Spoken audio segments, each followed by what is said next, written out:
Ayan guys. Ito ang push rod. Ito naman clutch booster. Pag in-adjust mo to, depende lang sa gusto ng pag-press sa pedal. Kung pwede gusto mo mataas, kung gusto mo mababa. Kailangan nito kapag nag-adjust ka ay nakabilang. Pwede dalawa or tatlo. Huwag lang susobra. Kasi maaaring tumukod na siya at mag-slide. Mahirapan na siya mag-release. Tapos, yung sobra naman sa baba, hindi mo na may kakambyo ng maigi or hindi napapasok yung kambyo. Masisira lang ang transmission nito. Ayan.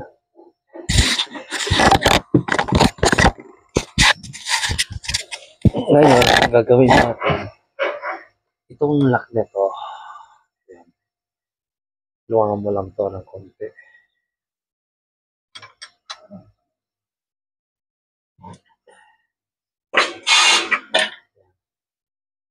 Pagluwang, kasi masyado mababa. Ikot mo ng pakaliwa. Pwede sa patas o kaliwa. Kanan, kaliwa, kanan yan. Kasi yung adjust ko dito ay tatas ko lang ng konti. Bali, dalawang ikot. Isa. Dalawa.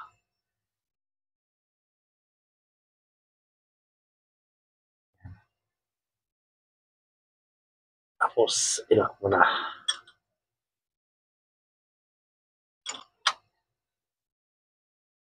Yan. Ganyan kung paano mag-adjust ng push rod sa clutch booster ng Super Great. Kasi hindi mo ma-adjust itong finger nito kasi diaphragm type. Kaya ang ginagawa na lang dito, sa rod ka na lang nag-adjust.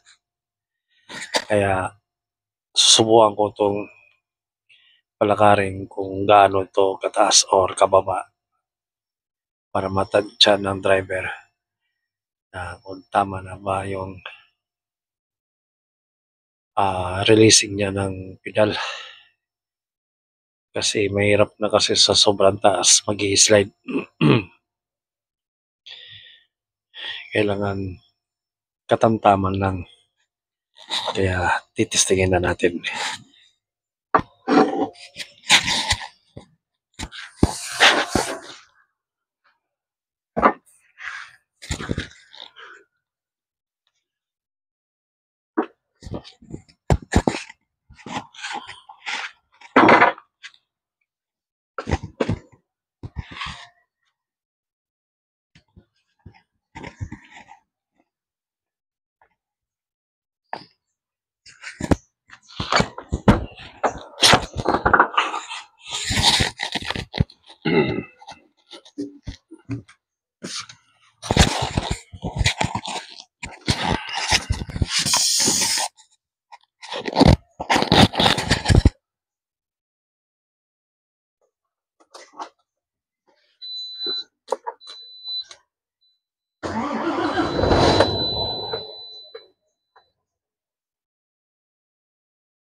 Ito yung gauge ng hangin. Dalawa yan. Isa sa taas, isa sa baba. Ito yung sa mga kinakargahan ng tangke. Ito mga yan. Pag umabot ng 9 or before 10, pwede na itong gamitin. Pwede mo nang i-release yung maxi at ikambyo. Ito po yung vaccine niya. Yan. Emergency brake to. Ito. Kaya titestingin ko muna.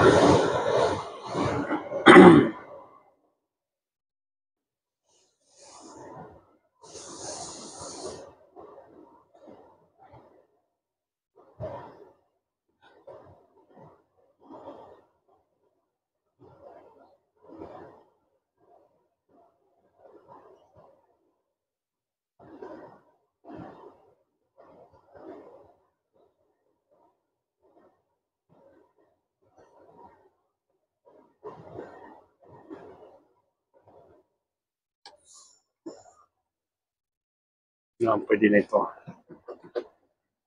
Clutch.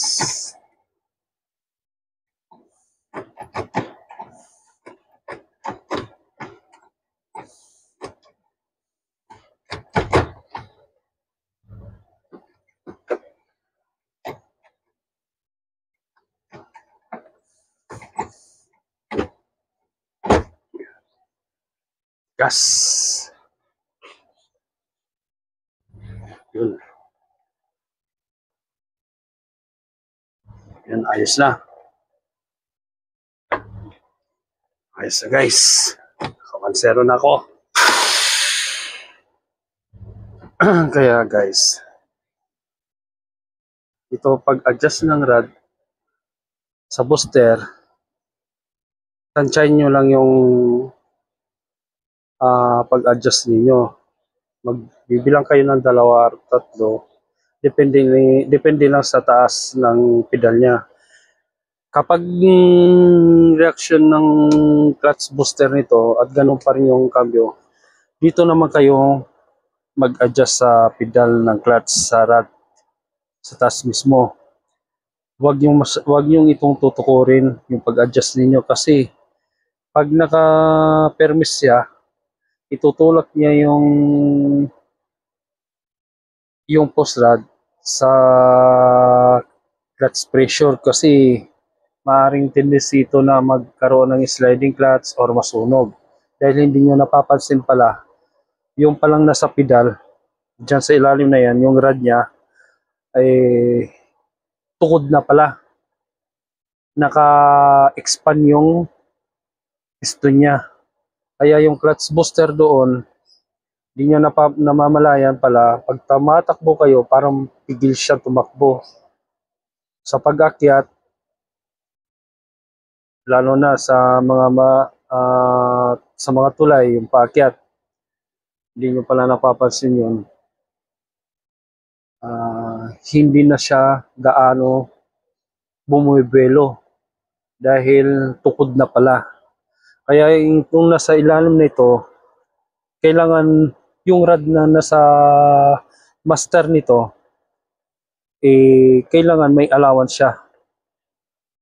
Nagagalaw mo yung clutch rod niya. Huwag yung hayaan na nakatukod. Kasi mahirap na. Baka sa dampa kayo magka-aberya. Masusunog yung clutch ninyo. Kaya dito na lang po yung video ko. Sa susunod pong video ay ipapakita ko sa inyo yung iba-ibang klase mga pyesa ng mga unit. Kaya abangan nyo na lang po yung video ko. Salamat!